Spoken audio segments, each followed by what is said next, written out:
Well, I actually think Hong Kong is remain to be very, very relevant.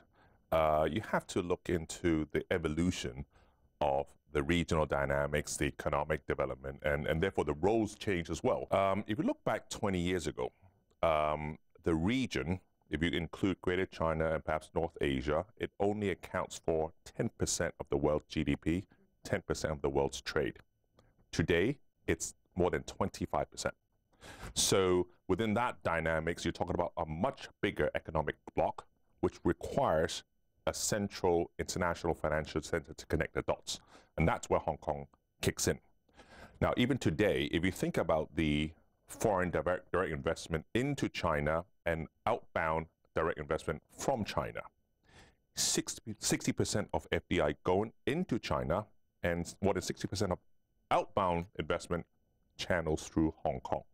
And there's a reason, okay? Because fundamentally, Hong Kong remains to act as a last stop before any multinational to get into China, and also the first stop for all the mainlanders to go out.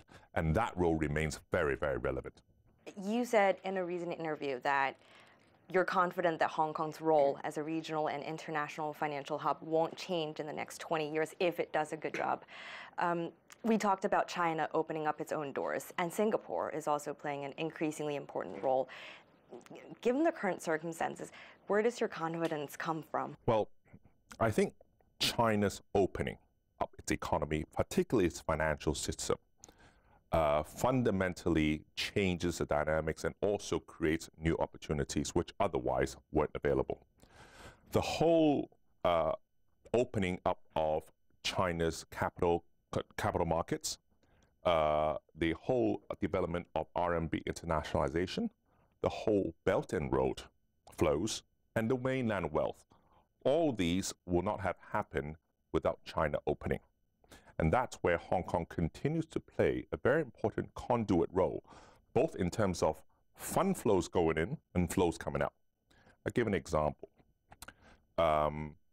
Post RMB becoming included in IMF SDR, right? The world needs far less of that RMB investment. Now, central banks' reserves are now being redenominated, and that whole process requires a connector to connect a lot of these investors into what will be denominated in RMB. The whole new bond connect, for example, is a role that Hong Kong can play.